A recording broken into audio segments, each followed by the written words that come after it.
चलिए तो हम डी ब्लॉक एलिमेंट्स कंटिन्यू करते हैं। हम आ गए थे properties of D block elements, जिसके अंदर ionization, enthalpy, metallic nature, boiling point, melting point, ये हमने देख लिया था। तो आज हम देखने वाले हैं ऑक्सीडेशन स्टेट और उससे रिलेटेड पॉइंट्स। ठीक है, oxidation state and oxidation number. Okay, तो यहाँ पर जो ऑक्सीडेशन स्टेट है ये 3D सीरीज का उसने डिटेल में लिया है। ओके, तो सबसे पहले मैं आपको रिपीट कर देता हूँ, वो हमने जो एक पिरामिड बनाया था ऑक्सीडेशन स्टेट्स का, ऑक्सीडेशन नंबर्स का, स्कैंडियम सीरीज यानी 3D सीरीज यानी 4th पीरियड के डी ब्लॉक का। ठीक है, तो इस टी क्रमन फेकोनिकुस, याद है आपको? Okay, Zn। तो यहां पर स्कैंडियम +2+3 देता है, लेकिन इसका +2 स्टेबल नहीं होता है, +3 स्टेबल होता है। ओके, इनके रीजंस भी देखेंगे हम, थोड़ा ध्यान से देखने का इधर। Okay, titanium +2+3 as well as +4, यहां से ऑक्सीडेशन स्टेट Mn तक बढ़ते जाते, याद है आपको? +2 +3 +4 +5 +2 +3 +4 +5 +6 Mn +2 +3 +4 +5 +6 +7। और यहां से हम देखते हैं कि ऑक्सीडेशन स्टेट अब यहां से डिक्रीज होना शुरू होता है, +2 +3 +4, और यहाँ +5 क्या था? अनस्टेबल, ये भी मैंने बताया था आपको, याद रखना है। ओके, +6 तक जाता है अपना आयरन यानी Fe। ओके, ठीक है, अब यहाँ पर ये +2 +3 +4 एंड +5 तक कोबाल्ट रहेगा। रिवर्स जा रहे हैं हम यहाँ से, +2 +3 +4। कॉपर के बारे में मैंने आपको बताया था, ये एक्सेप्शनल कॉन्फ़िगरेशन देता है। कौन सा? +1 +2 और +3। तो यहां पर जनरली हमको कॉपर मिलता है ये दो ऑक्सीडेशन स्टेट्स में। ओके, चलिए, और Zn ओनली +2, ओनली +2 देता है Zn, क्योंकि उसकी वहां पर स्टेबल स्टेट होती है, फुल फील्ड है, और वो इलेक्ट्रोनेगेटिविटी भी बढ़ रही है उसकी। तो एक्सेप्शनल केस है कि वो ओनली +2 देता है। ओके, अब थोड़ा सा इलेक्ट्रॉनिक कॉन्फ़िगरेशन की तरफ भी हम फिर से आ जाते हैं। स्टीवो क्रमन फेकोनिकुस, एटॉमिक नंबर 21 22 23 24 25 26 27 28 29 30। ऑर्गन स्टैंडर्ड लेते हैं, यहाँ पर नोबल गैस एलिमेंट जिसमें 18 इलेक्ट्रॉनिक कॉन्फ़िगरेशन कंप्लीट हो जाता है, 18 का यहाँ पर कंप्लीट हो गया। उसके बाद बचते 3 इलेक्ट्रॉन, जिससे हम क्या कॉन्फ़िगरेशन बनाते हैं? 3d1 4s2, 3d1 4s2, और आगे सिलसिला बढ़ता जाता है 3d2 4s2, इधर बढ़ते ना, वेनेडियम 3d3 4s2। फिर हमको यहाँ पर एक एक्सेप्शन मिलता है, याद है आपको? क्रोमियम का 3d5 4s1, फिर सिलसिला continue 3d5 4s2। Okay, then iron 3d6 4s2, cobalt 3d7 4s2, nickel 3d8 4s2।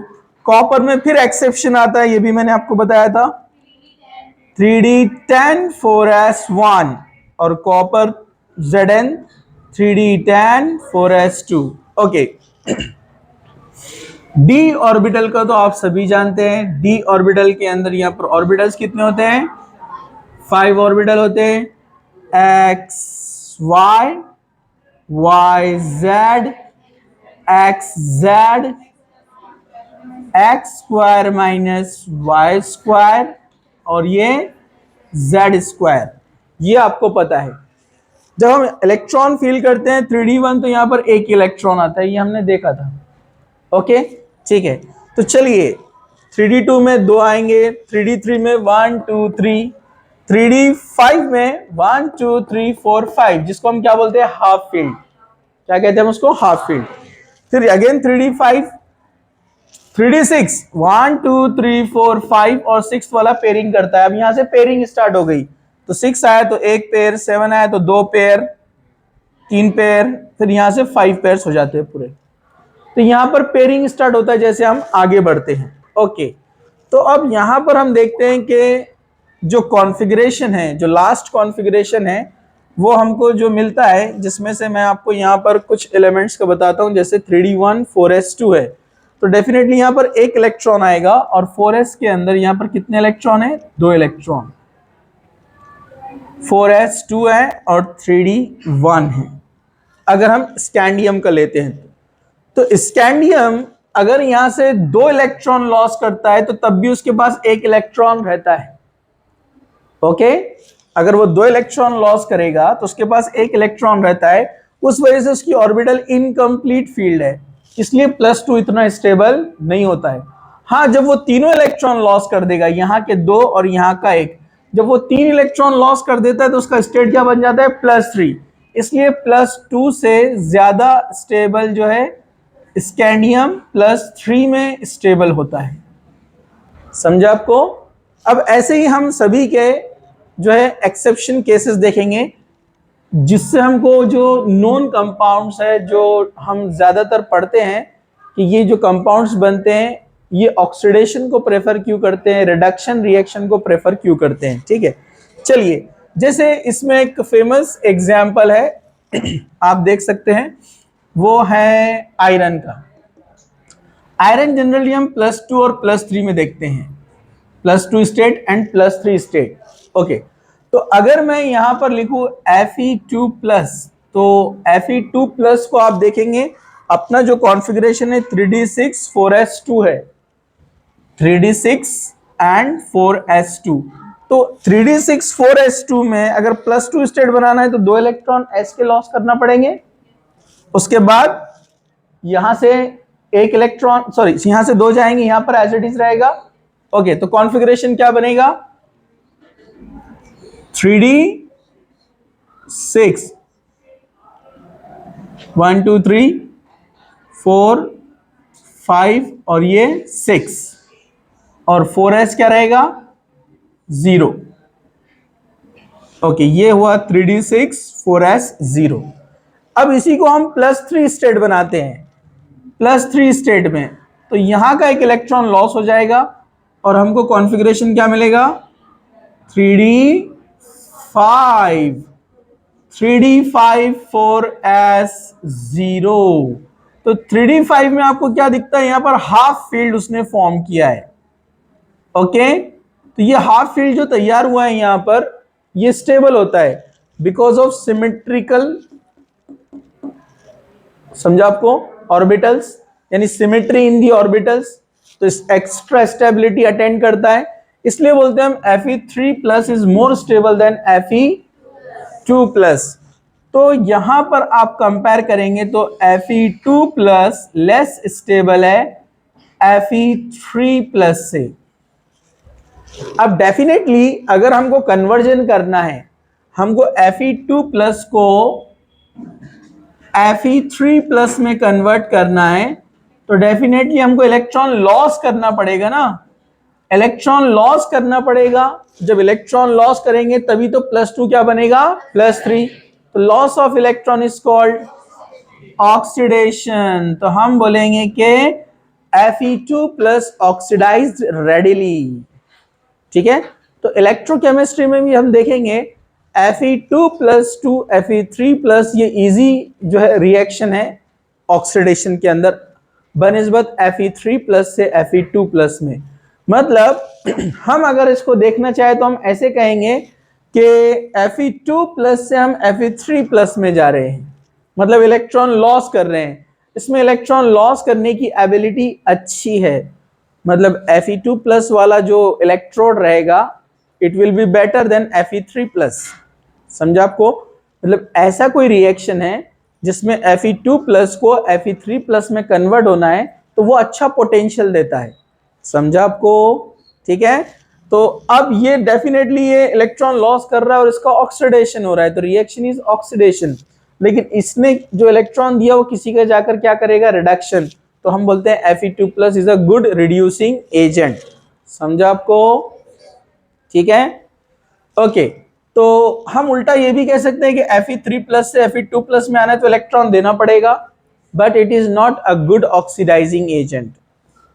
Electron लेना पड़ेगा ना ऑक्सीडेशन के लिए, लेकिन वो अच्छा ऑक्सीडाइजिंग एजेंट नहीं है क्योंकि वो आसानी से Fe3+ से Fe2+ में नहीं आ सकता है। समझा आपको? ठीक है, ये एक बहुत ज्यादा जिस पर क्वेश्चंस आपको मिलेंगे ज्यादातर। उसके बाद हम आते हैं जो है एक एक्सेप्शनल केस अपने को मिलता है कॉपर का, कॉपर +1 एंड कॉपर +2। इसको आप देखेंगे यहां पर, ये है कॉपर 3d10 4s1। तो अगर ये एक इलेक्ट्रॉन लॉस कर ले तो ये 3d10 बन जाएगा।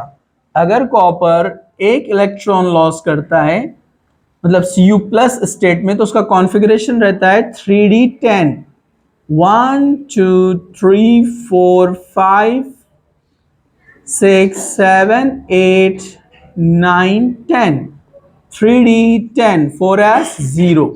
तो इसके पास फुल फील्ड है, इलेक्ट्रॉन एक इलेक्ट्रॉन लॉस करने के बाद 4s का इसके पास फुल फील्ड है, जो भी क्या होती है? स्टेबल। अगेन सिमेट्री, सब में दो दो इलेक्ट्रॉन है तो सिमेट्री आ गई। सिमेट्री आने से स्टेबल होता है, मतलब सिमेट्री आने से क्या होता है? ऑर्बिटल सब सेम होते हैं, इक्वल डिस्टेंस पे होते हैं, रिपल्शन मिनिमाइज होता है, स्टेबिलिटी ज्यादा होती है। समझा आपको? तो इस वजह से ये स्टेबल है। +1 स्टेट में ये ज्यादा स्टेबल रहेगा। और अगर हम +2 लेते हैं तो इसको यहां से एक इलेक्ट्रॉन और लॉस करना पड़ेगा कहीं से। ठीक है, एक इलेक्ट्रॉन जब लॉस करेगा तो इनकम्प्लीट फील्ड हो जाएगा। ठीक है, अगेन स्टेबिलिटी लॉस। तो इसलिए हम बोलते हैं Cu+1 is more stable then Cu2+। मतलब जो स्टेबल रहता है वो प्रोडक्ट की तरफ जाता है, वो अच्छा प्रोडक्ट बनाता है। ठीक है, तो Cu2+ स्टेबल नहीं है, मतलब आसानी से जा सकता है वो +2 से +1 में।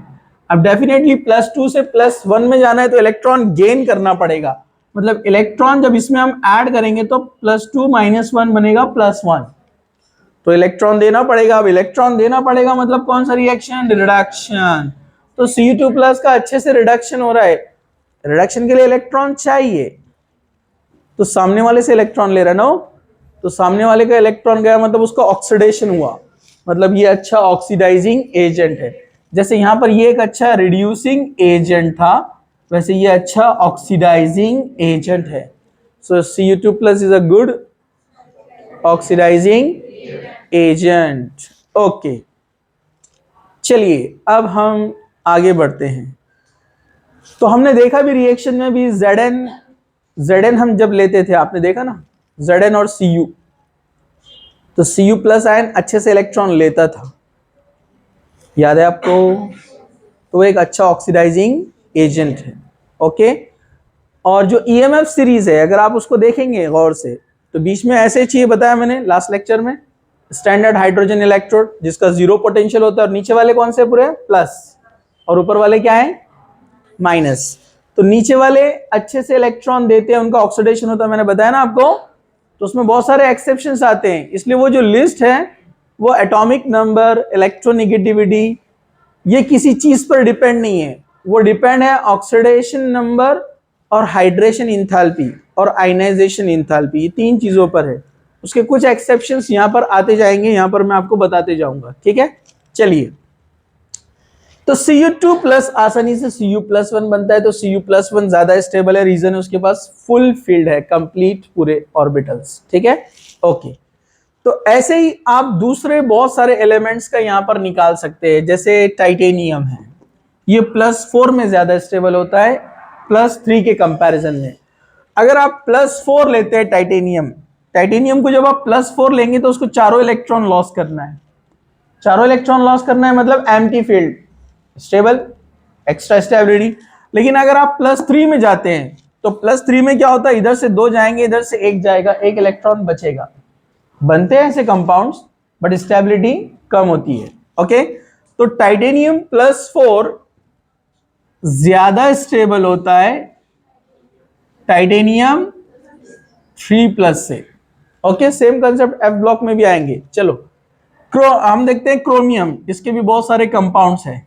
क्रोमियम, अब क्रोमियम के बहुत सारे कंपाउंड्स है जिसमें आप देखेंगे अगर वो +6 स्टेट में होता है क्रोमियम, मतलब वो पूरे इलेक्ट्रॉन लॉस करता है तब भी स्टेबल है। अगर वो एक इलेक्ट्रॉन लॉस करता है तब भी स्टेबल है, मतलब +6 में भी और +5 में भी, क्योंकि जब वो एक इलेक्ट्रॉन लॉस करता है तो उसको यहां पर हाँ राइट, बराबर है ना, +6 में वो पूरे लॉस करता है तो भी स्टेबल है ना, +5 में नहीं, +6 में। दूसरा पॉइंट हम बोल रहे थे वो +1 में भी कर सकता है, क्योंकि एक इलेक्ट्रॉन लॉस करने के बाद उसके पास हाफ फील्ड है ना, तो Cr+ भी आपने देखा है आयन होता है, ठीक है। तो वो एक इलेक्ट्रॉन लॉस करने के बाद एक्सेप्शनल देता है, जो बहुत रेयरली है कॉपर में और क्रोमियम में।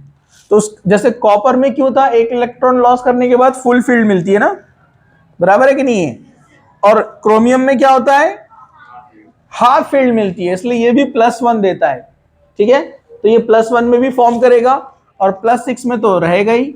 और जैसे हम एक एग्जांपल देखते हैं, K2Cr2O7, याद है आपको, एक K का +1 ऑक्सीडेशन स्टेट इंटू 2 कितने हो जाएंगे, +2। ऑक्सीजन का 2- होता है इंटू 7 -14, -14 + 2 -12। तो -12 को बैलेंस करने के लिए Cr कितना होना चाहिए, +12, लेकिन एक Cr के हिस्से में कितना आएगा, +6। तो ये +6 स्टेट में ये एक अच्छा स्टेबल कंपाउंड है K2Cr2O7। तो +6 स्टेबल स्टेट है इसका, क्योंकि उसमें उसका कॉन्फ़िगरेशन क्या मिलने वाला है अपने को, 3d0 4s0। ओके, वैसे ही कंपाउंड अपने पास दिया हुआ है KMnO4, KMnO4 potassium परमैग्नेट, potassium dichromate, potassium परमैग्नेट, ये दोनों आगे डिटेल में आने वाले, इसलिए हम यहां पर देख रहे हैं उसको, ठीक है।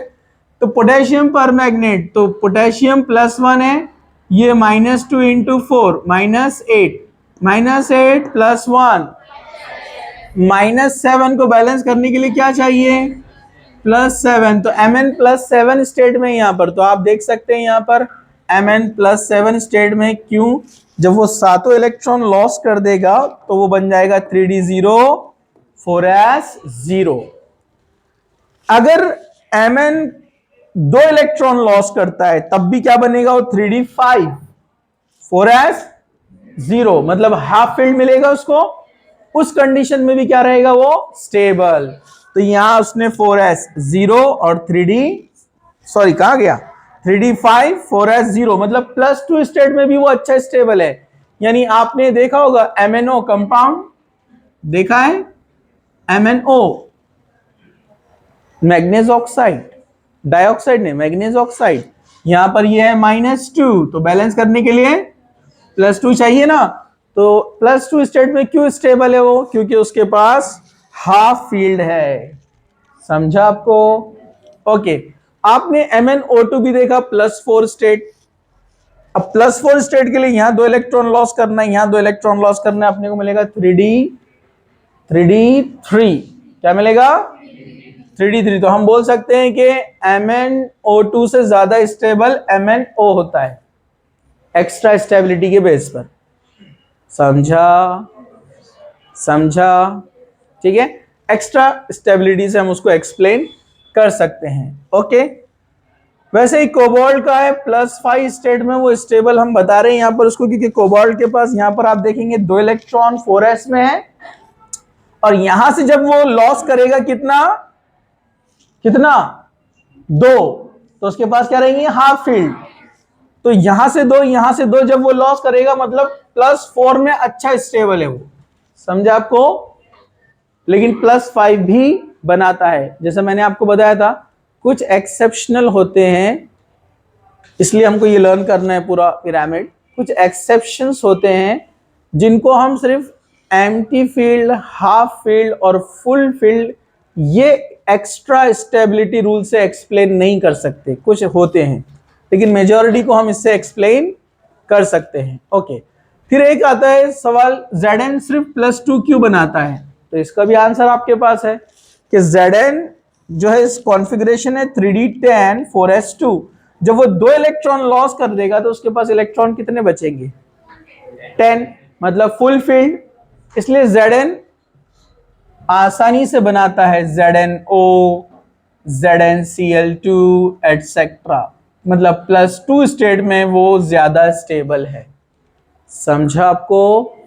तो इस तरह से हम कंपेयर कर सकते हैं इनका एक्स्ट्रा स्टेबिलिटी रूल से, इनका जो है स्टेबिलिटी और इनका ऑक्सीडाइजिंग है अच्छा या रिड्यूसिंग है, कौन सा आयन अच्छा ऑक्सीडाइजिंग या रिड्यूसिंग एजेंट है, यहां पर हम उसको एक्सप्लेन कर सकते हैं। तो चलिए हम आगे बढ़ते हैं, इसको आप थोड़ा सा और कंटिन्यू है। Okay, now trends in M2+2M standard reduction potential. ये स्टैंडर्ड रिडक्शन पोटेंशियल हमने देखा इलेक्ट्रोकेमिस्ट्री के अंदर कि यहां पर M2+ जब M में कन्वर्ट होता है, मतलब रिएक्शन कैसी होती है? M2++2 इलेक्ट्रॉन गिव्स Mn, ये प्रोडक्ट और ये कौन है? रिएक्टेंट। याद है ना आपको? तो ये हमने स्टैंडर्ड रिडक्शन पोटेंशियल देखा था, और जो EMF सीरीज है, इलेक्ट्रोमोटिव सीरीज या इलेक्ट्रोमोटिव फोर्स सीरीज, जो इलेक्ट्रोकेमिस्ट्री में आपको दिया हुआ है, ठीक है, तो वो इसी बेस पर बनाई गई है स्टैंडर्ड रिडक्शन पोटेंशियल्स, जो आपको वैल्यूज यहां पर दिख रही है। स्टैंडर्ड रिडक्शन पोटेंशियल वैल्यूज का मतलब क्या होता है? मैंने आपको लास्ट टाइम बताया था कि स्टैंडर्ड रिडक्शन पोटेंशियल कैसे निकाला हुआ है? स्टैंडर्ड कंडीशंस में, मतलब 1 मोलार सोल्यूशन लिया है किसका? उसी का सॉल्ट जो मेटल आप उसमें डिप कर रहे हैं। जैसे आपने जिंक का निकालना है तो Zn प्योर रॉड लिया और जिंक सल्फेट सोल्यूशन में उसको डिप कर दिया।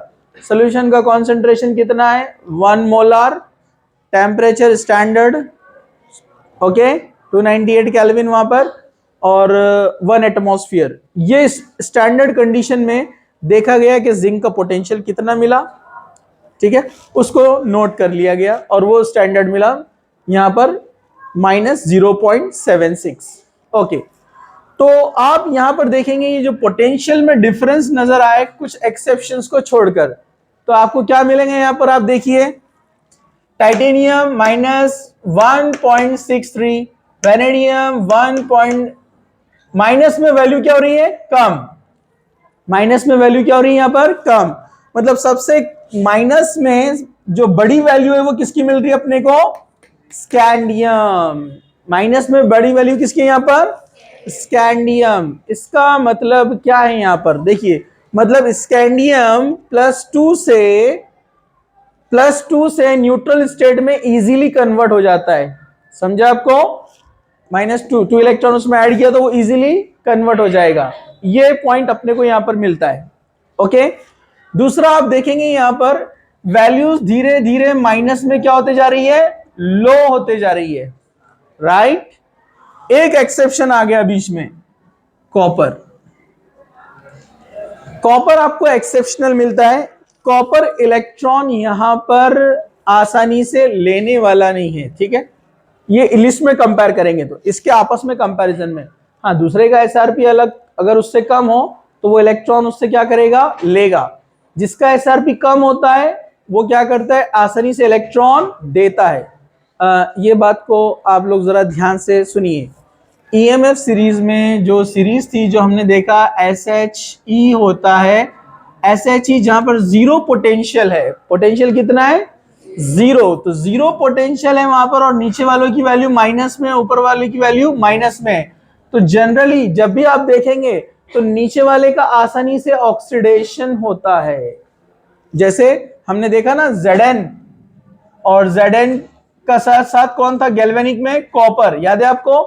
तो Zn नीचे था, कॉपर ऊपर था। कॉपर की वैल्यू प्लस में ना, ऊपर जाएगा।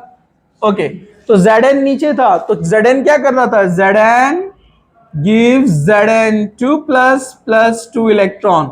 जबकि कॉपर 2 प्लस क्या कर रहा था, इलेक्ट्रॉन ले रहा था और क्या बना रहा था, कॉपर। तो जो लिस्ट में नीचे थे उनका इजीली ऑक्सीडेशन होता है और ऊपर वालों का रिडक्शन होता है। तो ये वैल्यूज अपने को हेल्प करती है समझाने के लिए। जैसे यहां पर देख रहे हैं हम, कॉपर का वैल्यू पॉजिटिव में है, पॉजिटिव में ना, तो उसका आसानी से क्या होने वाला है, रिडक्शन। वो आसानी से इलेक्ट्रॉन ले सकता है, समझा आपको, आसानी से इलेक्ट्रॉन दे नहीं सकता, तो उसका एक्सप्लेनेशन दिया है ये वैल्यूज। एक्सेप्शनल जो रीजन है, हाइड्रेशन इंथैल्पी, क्या कहते हैं हम इसको, hydration enthalpy, delta H, hydration enthalpy. तो हाइड्रेशन इंथैल्पी क्या होती है, देखो पहले क्या होता है, कॉपर सॉलिड है, कॉपर सॉलिड को पहले कॉपर एटम बनाया जाता है, गैसियस एटम, समझा। अब मैंने पहले बताया था आपको एक कन्वर्जन, सॉलिड को पहले गैसियस मेटल में कन्वर्ट किया जाता है, ये हमने पीरियोडिक टेबल में भी देखा है। सॉलिड मेटल को जब गैस में कन्वर्ट किया जाता है तो उसके एटम्स तैयार होते हैं, तो उसके लिए जो हीट देना पड़ती है उसको बोलते हैं एंथैल्पी ऑफ एटमाइजेशन। क्या बोलते हैं उसको, enthalpy of atomization, enthalpy of atomization. फिर उसके बाद क्या करते हैं, जो गैसियस एटम है उसका आयन तैयार होता है इलेक्ट्रॉन लॉस होकर, जैसे Cu2 प्लस आयन बना फॉर एग्जाम्पल, समझा आपको। तो हम उसको क्या बोलते हैं, आयनाइजेशन इंथैल्पी। न्यूट्रल एटम को आयन में कन्वर्ट कर रहे हैं, इलेक्ट्रॉन निकाल रहे हैं, तो एनर्जी देना पड़ेगा, उसको क्या बोलते हैं हम, इंथैल्पी ऑफ आयोनाइजेशन। लेकिन जब आयन तैयार होता है तो डेफिनेटली वहां पर जो नेगेटिव मॉलिक्यूल्स, स्पेशली हम H2O की बात करेंगे, वो उसके करीब आते हैं ना, आएंगे नहीं आएंगे, मेटल आयन के पास H2O आते हैं और हीट रिलीज होती है, उसको हम क्या बोलते हैं, हाइड्रेशन इंथैल्पी। याद है, किसी कैटायन के पास H2O मॉलिक्यूल्स जब आते हैं तो वहां से एक टाइप की एनर्जी रिलीज होती है बाहर, उसको बोलते हैं हाइड्रेशन इंथैल्पी। तो इनका जो एनर्जी हम दे रहे, एनर्जी दे रहे मतलब क्या क्या एनर्जी दे रहे हैं हम, देखो फर्स्ट कॉपर सॉलिड को पहले कन्वर्ट करना है कॉपर गैस एटम में, इंथैल्पी ऑफ एटमाइजेशन, प्लस हम कॉपर को +1 में जब कन्वर्ट करेंगे तो ionization enthalpy first, ionization enthalpy first. फिर कॉपर प्लस को कॉपर 2 प्लस में, तो और एक इलेक्ट्रॉन निकाल रहे हैं हम, तो आयनाइजेशन इंथैल्पी सेकेंड, समझा आपको। इन सब का एडिशन जो होगा, इन सब का जो एडिशन होगा उतनी हीट हम सप्लाई कर रहे हैं, यानी प्लस में दे रहे, बराबर है कि नहीं है, कितने में दे रहे हैं हम उसको, प्लस में दे रहे हैं, प्लस में। अभी आपको कैलकुलेशंस तो नहीं है, मैं डायरेक्ट आपको बता देता हूं, ये जो है तकरीबन अप्रोक्सीमेट जाता है 3000 के ऊपर, इन सब का एनर्जी मिलाकर किलो जूल में कितने जाता है, 3000 के आसपास, बराबर है कि नहीं है। और 3000 में से अपने को इतनी एनर्जी बाहर निकलती है कब, जब इस आयन के पास H2O मॉलिक्यूल्स आते हैं, समझा आपको, because smaller in size. Hydration enthalpy वहां ज्यादा होता है जहां चार्ज ज्यादा है और साइज कम है, ये बात याद रखो। कैटायन जितना छोटा रहेगा और चार्ज ज्यादा रहेगा उतने ज्यादा मॉलिक्यूल्स उससे अट्रैक्ट होते हैं, उतनी ज्यादा हीट रिलीज होती है, समझा आपको। इसलिए Cu2 प्लस स्मॉल साइज भी है और उसमें से लार्ज हीट बाहर निकलने वाली, क्योंकि चार्ज भी ज्यादा है, और वो होती है -2121, निकेल की भी और कॉपर की भी। तो -2121 बहुत ज्यादा है, तो उसमें से जब माइनस करते तो 900 के अप्रोक्सीमेट वहां एनर्जी देना पड़ेगी इलेक्ट्रॉन निकालने के लिए, समझा आपको। अरे भाई 3000 माइनस 21 कितना होता है, 2100 निकाला ना क्या, अरे 3000 में से 2100 निकालो ना, अप्रोक्सीमेट 900 आएगा ना, मतलब प्लस में आएगा आंसर, मतलब प्लस में 900 एनर्जी देना है तो इलेक्ट्रॉन निकलेगा, और वो इलेक्ट्रॉन निकालना क्या है, मुश्किल, इसलिए वो इलेक्ट्रॉन देता नहीं है, आसानी से लेता है, समझा। किसी ने आपसे पूछा तो शॉर्ट आंसर रहेगा इसका, हाइड्रेशन इंथैल्पी ज्यादा है, समझा? अब आप बोलेंगे ठीक है ना, निकेल का भी तो हाइड्रेशन इंथैल्पी ज्यादा है, अरे है ना, लेकिन उसका डिफरेंस ज्यादा नहीं आता, वो 800 के आसपास आता, क्योंकि इधर का उनका जो लगाने वाला एनर्जी है वो ज्यादा है। समझा आपको? अरे बोलो ना हाउ, समझा? हाँ, इसलिए इसका फिर भी नजदीक है, इसके प्लस है ना ये, तो माइनस 0.25 मतलब नियर ही है ना। हाँ, तो वो इलेक्ट्रॉन देगा, उतना आसानी से नहीं देगा, लेकिन समझा आपको? लेकिन अगर आप Zn को देखेंगे और उसके वैल्यूज कैलकुलेट करेंगे तो इसका डिफरेंस 700 के आसपास आता है, 900, इसका बहुत ज्यादा है ना कॉपर का, इसका 700 के आसपास आता है, और उतना एनर्जी वहां अवेलेबल होता है जिससे वो आसानी से इलेक्ट्रॉन दे सकता है। समझा? तो आंसर सिंपली रहेगा, कॉपर का प्लस क्यों मिलता है एक्सेप्शन, तो आप बोलेंगे उसका हाइड्रेशन इंथैल्पी ज्यादा है। ठीक है, और आप यहां पर देखेंगे ये जो रेड कलर में आपको दिख रहे हैं, they are the calculated values, paper पे निकाले हुए हैं। कैलकुलेटेड वैल्यूज कैसे निकालते? कैलकुलेटेड वैल्यूज जैसे मैंने बताया आपको, एडिशन करो जितना एनर्जी लगाया, माइनस करो जितना निकला, तो उसके अकॉर्डिंगली जो वैल्यूज निकाले गए हैं पोटेंशियल के, इलेक्ट्रोड पोटेंशियल के, वो रेड वाले हैं जो तकरीबन मैच हो रहे हैं। आप देखो scandium, titanium, vanadium, chromium match हो रहे हैं, practical and theoretical, practical and calculated, यानी क्या, प्रैक्टिकल मतलब ऑब्जर्व और थ्योरेटिकल मतलब कैलकुलेटेड। तो कैलकुलेटेड और ऑब्जर्व दोनों मैच हो रहे हैं, लेकिन यहां पर देखेंगे 3 केस में मैच नहीं होते। रीजन है हाई हाइड्रेशन इंथैल्पी, मतलब वो फैक्टर यहां पर काउंट नहीं होता है ना जब कैलकुलेशन में लिया जाता है तो। ठीक है, तो हाइड्रेशन इंथैल्पी बहुत ज्यादा हाई होती है कॉपर के अंदर और निकेल के अंदर। ठीक है, डिफरेंस इसलिए बहुत ज्यादा आता है, स्पेशली कॉपर में 900 के ऊपर आता है, उतनी एनर्जी में अवेलेबल नहीं है इलेक्ट्रॉन निकालने के लिए, इसलिए कॉपर इलेक्ट्रॉन लेने में इंटरेस्टेड है, देने में नहीं। समझा आपको? समझा? ओके, तो इसका इमेज ले लेंगे और फिर उसको क्लोज कर दो।